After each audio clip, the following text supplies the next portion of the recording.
you see it? My brother, Travis, 30, and I, Kris, 27, have always been intrigued by the paranormal shows such as Ghost Adventures, Ghost Hunters, and even YouTubers like Sam and Colby.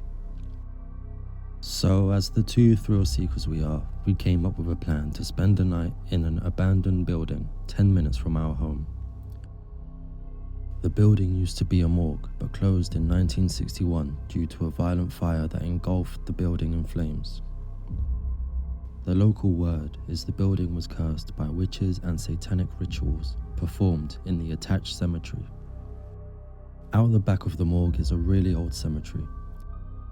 It has not been taken care of since the fire, and the very first tombstone reads out, "Our beloved son, Alfie Shepherd, born October 1799, died October 1808. We were not planning to ghost hunt. All we brought along was a flashlight. We would be happy to hear a few knocks or doors creak, basic chills for the adrenaline. But what we experienced was far from explainable. We pulled up to the morgue, and we had to walk through the front garden area, which was overflowing with bushes, grass that came up to our knees, and spiderwebs so thick you could see them without a torch in the dark night. My brother Travis doesn't mind creepy crawlies, but I do, so I was already freaked out. We entered the morgue. Instantly, the smell of death hit us. Imagine the smell of a burning rat. Yeah, that's the best way I can describe the stench. Travis was covering his nose with his arm and looked back at me. "Kris, do you hear that?" I didn't hear anything. I assumed Travis was just trying to scare me. "No, but I hear your bullshit." "No, wait. I thought I heard someone moan." Travis was always known as a prankster, so I brushed it off and walked past him.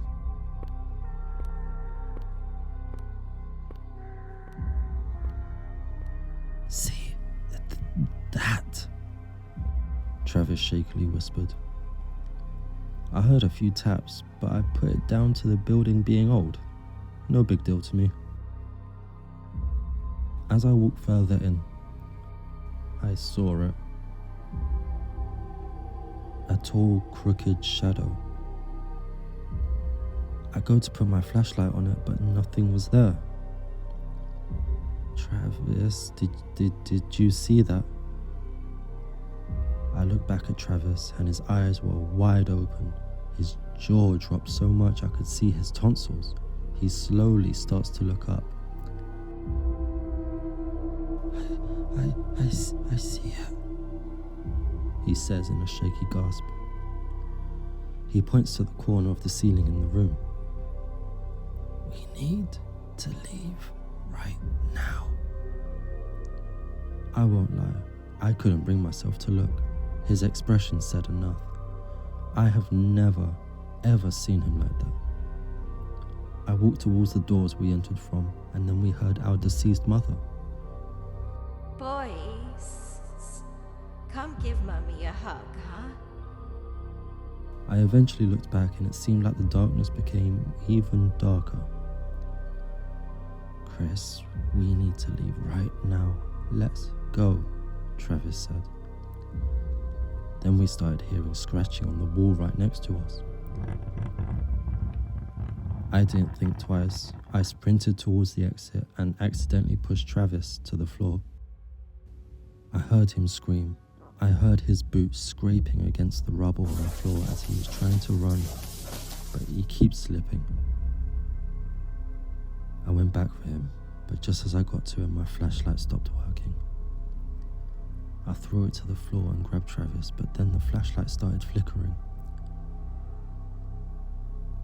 The strobe light was directly pointing to the crooked shadow, and every time the light went off and back on, the shadow was closer to us. We were in such shock. We tried to move, but we were so scared we became paralyzed. My older brother whimpering, and I wasn't doing much better either. Then the flashlight turns off. We couldn't see a thing.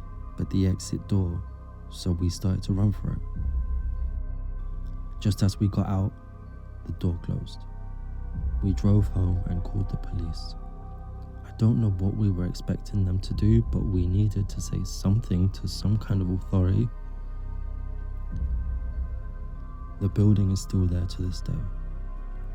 I drove past it yesterday and saw a faint movement in one of the windows. Whatever we encountered was still watching me. I don't know if I'll ever get answers, but what I saw is enough proof of what I was trying to find out.